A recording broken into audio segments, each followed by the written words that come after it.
কদমতলা কুর্তি বিধানসভার অন্তর্গত ৩৭ বুথের অধীন বাঘন গ্রাম পঞ্চায়েতের ৭ নং ওয়ার্ড এলাকার বাসিন্দা মিন্টু দাসের বাসভবনে এক যোগদান সভা অনুষ্ঠিত হয় বিজেপি দলের আজ বেলা ২টা নাগাদ। এই যোগদান সভায় উপস্থিত ছিলেন কদমতলা কুর্তি মণ্ডল সভাপতি রাজাধর, কদমতলা পঞ্চায়েত সমিতির চেয়ারম্যান সুব্রত দেব, সমিতির ভাইস চেয়ারম্যান বিদ্যাভূষণ দাস সহ অন্যান্য নেতৃত্বরা। এই যোগদান সভায় বাঘন গ্রাম পঞ্চায়েতের নির্বাচিত জনপ্রতিনিধি বাপন মালাকারের নেতৃত্বে ৮ পরিবারের ৩১ ভোটার সিপিআইএম দল ছেড়ে বিজেপি দলে যোগদান করেন। থানুচন্দ্রের রিপোর্ট। এই নির্বাচনে আমাদের যে পূর্বনির্বাচিত আসনের মনোনীত প্রার্থী কীর্তি সিং দেববর্মা মহাশয় মহোদয়কে আমরা ২৬ তারিখ সকালবেলায় দিয়ে প্রথমে ভোটটা দিয়ে আমরা ওনাকে বিপুল ভোটে জয়যুক্ত করাবো। এই সংকল্পটুকু আমরা আজকে এখান থেকে নেব।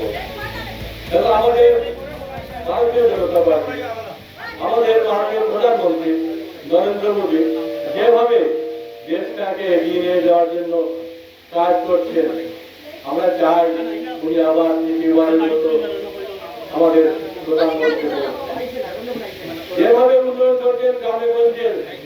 আজকে আমাদের গ্রামের যারা দরিদ্র মানুষ আছেন ওনাদেরকে প্রধানমন্ত্রী আবাস যোজনার ভোট দেওয়া হয়েছে, কিষাণ সম্মান দেওয়া হচ্ছে, ভাতা ২০০০ টাকা করে দেওয়া হচ্ছে। এইভাবে বিভিন্ন ধরনের সুযোগ সুবিধা দেওয়া হচ্ছে।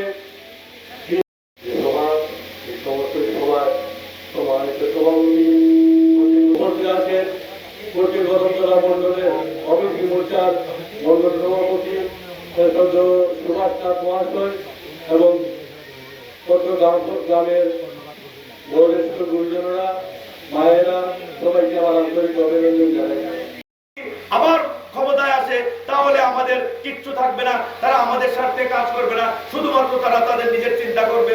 তাই আগামী ২৬শে এপ্রিল ভারতীয় জনতা পার্টির মনোনীত প্রার্থী তীব্রমতা এবং আইপিএফটির সমর্থিত প্রার্থী কীর্তি দেবী দেববর্মন মহোদয়কে আমাদের বিপুল ভোটে জয়যুক্ত করতে হবে এবং বিরোধীদের জামানত জব্দ করে আমরা একটি পদ্ম ভোট দিল্লিতে পাঠাবো এবং আমাদের প্রধানমন্ত্রীকে আবার তৃতীয়বার প্রধানমন্ত্রী হিসাবে প্রতিষ্ঠিত করব।